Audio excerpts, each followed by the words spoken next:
जय हिंद एवरीबॉडी। कैसे हैं सभी लोग? उम्मीद करता हूं सभी बहुत अच्छे होंगे, व्यस्त होंगे, मस्त होंगे, पढ़ाई में लाजवाब होंगे।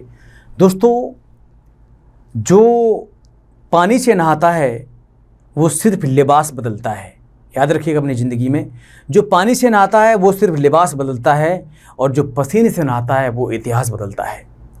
हर कदम पर विश्वास पैदा करो और ज़िंदगी में इतिहास पैदा करो। आप इस दुनिया में इतिहास देखने के लिए नहीं आए हो, आप इस दुनिया को इतिहास दिखाने के लिए आए हो।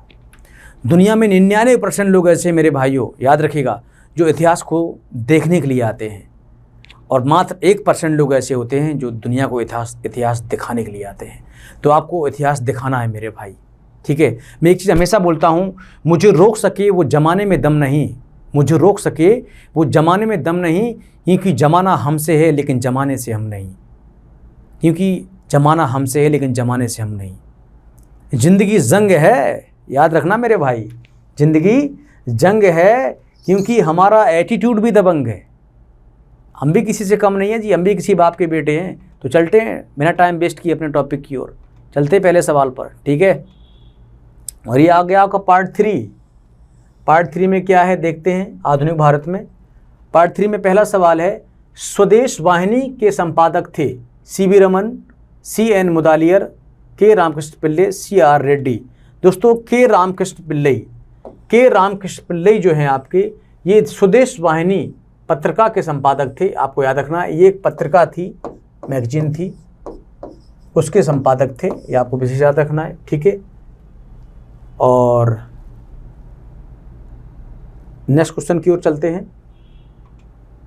निम्नलिखित में से किस भाषा में द इंडियन ओपिनियन पत्र नहीं छापा जाता था? दोस्तों, अंग्रेजी, गुजराती, तमिल, उर्दू। तो याद रखिएगा, तमिल भाषा में नहीं छापा जाता था। तमिल जो है ये हमारी क्लासिकल लैंग्वेज है, यानी कि शास्त्रीय भाषा है। इसे आपको याद रखनी है, ये हमारी शास्त्रीय भाषा है। और जो शास्त्रीय भाषाएं हैं हमारे भारत देश में वो हैं 6। सबसे पहले आपकी है तमिल, ठीक, फिर तेलुगु, फिर कन्नड़, फिर मलयालम, फिर ओडिसी, और फिर है आपकी संस्कृत।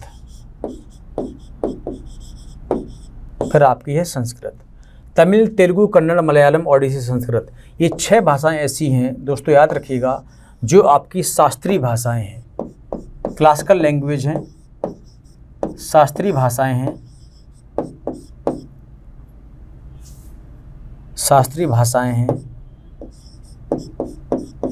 शास्त्रीय भाषाएं उसे कहते हैं जिनका हमको इतिहास मिलता है। तो ये तमिल भाषा में नहीं छापी जाती थी, बाकी उर्दू में, गुजराती में, अंग्रेजी में छापी जाती थी, ठीक है जी। उर्दू भाषा का जो जनक है भारत देश में, आपने नाम सुना होगा, अमीर खुसरो को माना जाता है। और अंग्रेजी का जनक जो है वो ज्यूफ्री चौसर को माना जाता है, ज्यूफ्री चौसर। अंग्रेजी साहित्य का पिता जो है ज्यूफ्री चौसर को माना जाता है, और ठीक है नहीं। और तमिल काव्य का पिता है तोलकाप्पियर को माना जाता है। तमिल काव्य का पिता तोलकाप्पियर,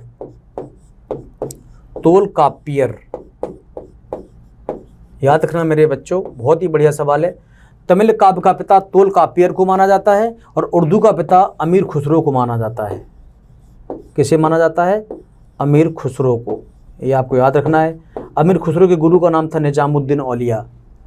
क्या था? निजामुद्दीन औलिया। अमीर खुसरो के गुरु का नाम था निजामुद्दीन औलिया। बहुत सारे सवाल बनते हैं, ठीक है। निजामुद्दीन औलिया के गुरु का नाम था बाबा फरीद, ये भी आप याद रखिएगा। निजामुद्दीन औलिया के गुरु का नाम था बाबा फरीद, ठीक है जी।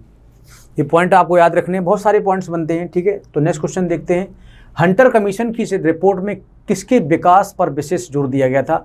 दोस्तों, प्राथमिक शिक्षा, primary education. William Butler Hunter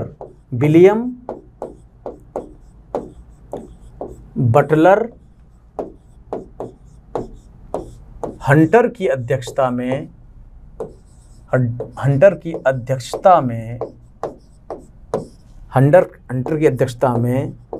याद रखिएगा, हंटर की अध्यक्षता में 1882 ईस्वी को आपका हंटर आयोग आया था, ठीक है, जो प्राइमरी एजुकेशन, प्राथमिक शिक्षा से संबंधित था, ठीक है। वैसे प्राथमिक शिक्षा जो है हम अपनी माँ से सीखते हैं। प्राथमिक पाठशाला जो हमारे परिवार होते हैं, जो संस्कार हमको अपने जीवन में मिलते हैं, परिवार से मिलते हैं, माता पिता से मिलते हैं, अपने इन्वायरमेंट से मिलते हैं, अपने गुरुजनों से मिलते हैं, अपने दोस्तों से मिलते हैं, अपनी किताबों से मिलते हैं। जैसा हम चिंतन करते हैं वैसा ही हमारा मन होता है, वैसी हमारी आत्मा होती है, वैसी हमारा हृदय होता है। जैसा मनन करते हैं, अगर आप चिंता करते हो तो उससे कुछ नहीं होने वाला है, चिंतन करिए तो उससे समस्या का समाधान है। अगर मैं समस्या का समाधान नहीं हूँ तो मैं ही समस्या हूँ मेरे भाई। शिव खेड़ा कहते हैं, जिन्होंने किताब लिखी है यू कैन विन, वो कहते हैं अगर मैं समस्या का समाधान नहीं हूँ तो मैं ही समस्या हूँ, ठीक है। तो याद रखिएगा। नेक्स्ट क्वेश्चन है, किस एक्ट के द्वारा भारत के गवर्नर जनरल को अध्यादेश जारी करने की शक्ति प्रदान की गई थी? दोस्तों 1861 ईस्वी के तहत, इंडियन काउंसिल एक्ट 1861 के तहत भारत के गवर्नर जनरल को ऑर्डिनेंस, अध्यादेश जारी करने की शक्ति प्रदान की गई थी। याद रखिएगा। अनुच्छेद 123 के माध्यम से भारत देश में राष्ट्रपति, याद रखिएगा ये बहुत बढ़िया सवाल है, भारत देश में राष्ट्रपति, अनुच्छेद 123 के माध्यम से भारत देश में राष्ट्रपति अध्यादेश जारी करता है। क्या करता है? अध्यादेश जारी करता है। और अनुच्छेद 213 के माध्यम से राज्यपाल, याद रखिएगा भैया बहुत बढ़िया सवाल बता रहा हूँ, राज्यपाल, अनुच्छेद 213 के माध्यम से राज्यपाल राज्य में अध्यादेश जारी करता है, राज्य में अध्यादेश जारी करता है, ठीक है।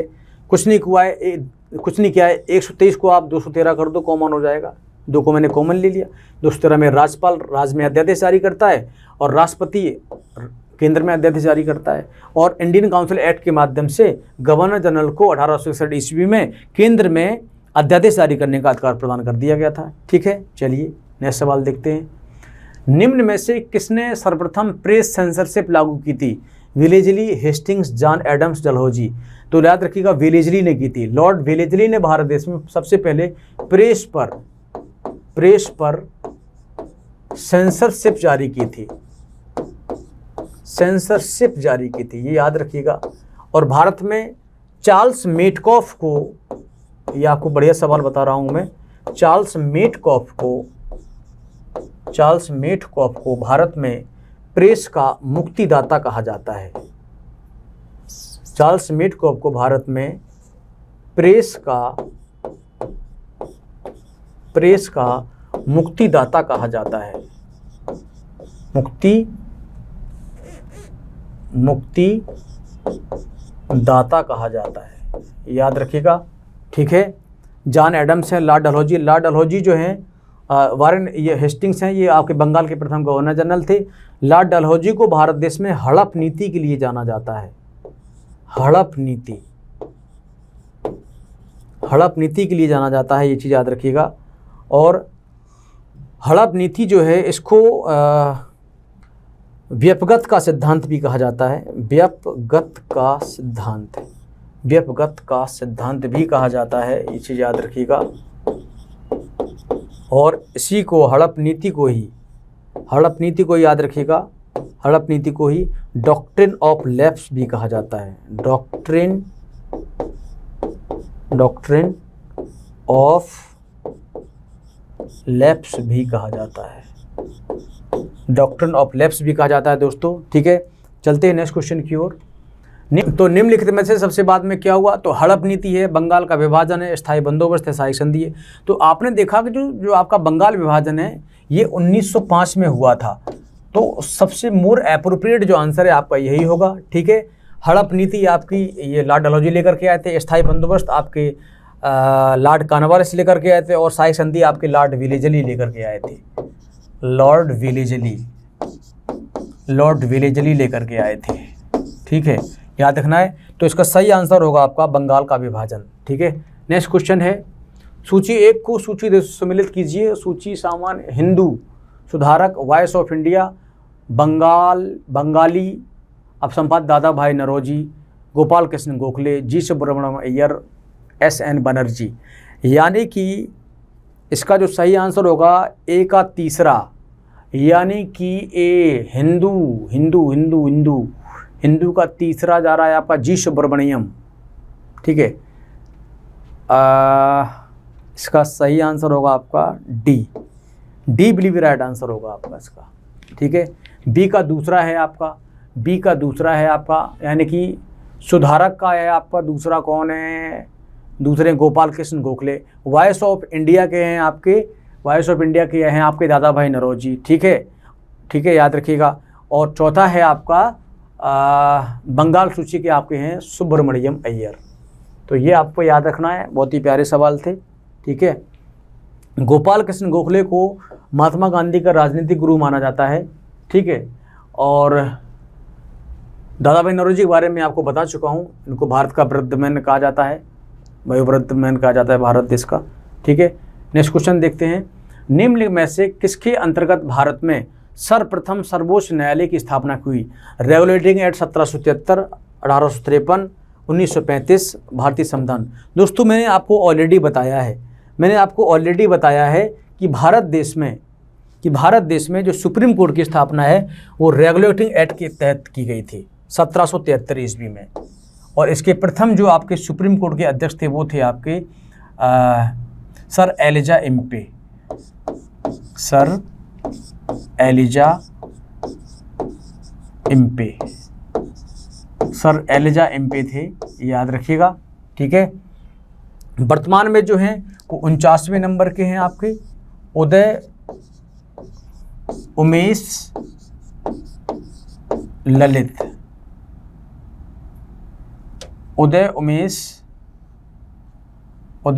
जो ललित हैं, उदय उमेश ललित, ये वर्तमान में आपके 49वें नंबर के सुप्रीम कोर्ट के मुख्य न्यायाधीश हैं। और सुप्रीम कोर्ट का प्रावधान आर्टिकल 124 में है, ठीक है जी। और हाई कोर्ट का प्रावधान अनुच्छेद 214 में है, और यूटीज की हाई कोर्ट का प्रावधान अनुच्छेद 241 में है। ये आपको याद रखना है, ये हाई कोर्ट है, ये आपका है यूटीज की हाई कोर्ट, ठीक है जी, आपको याद रखना है। तो 1773 ईस्वी के तहत की गई थी, ठीक है जी। नेक्स्ट सवाल देखते हैं, पत्रकार के कर्तव्य का निर्वहन करते हुए जेल जाने वाला प्रथम भारतीय था। दोस्तों पत्रकारिता का जो जनक है भारत देश में वो राजा राम मोहन राय को माना जाता है। भारत देश में पत्रकारिता का जनक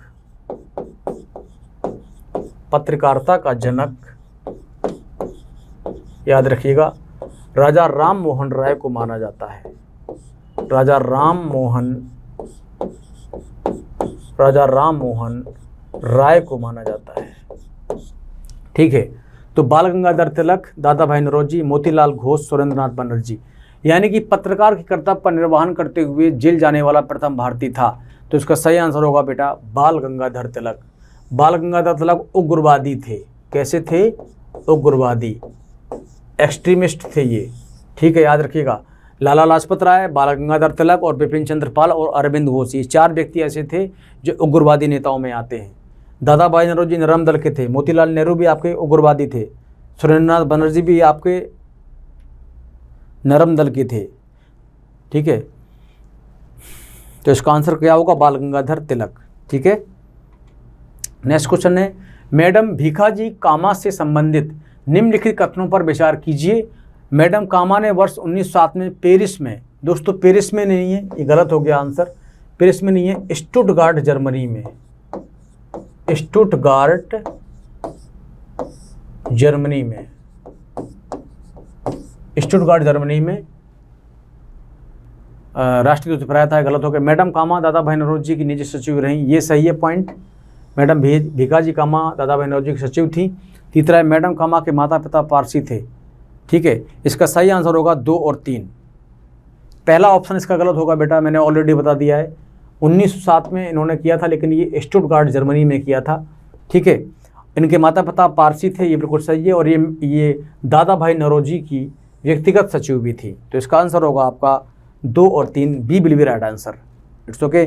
तो आज के लिए इतना ही। Thank you very much, God bless you. मिलते हैं नेक्स्ट वीडियो में, जब तक के लिए धन्यवाद, बहुत बहुत धन्यवाद, शुक्रिया।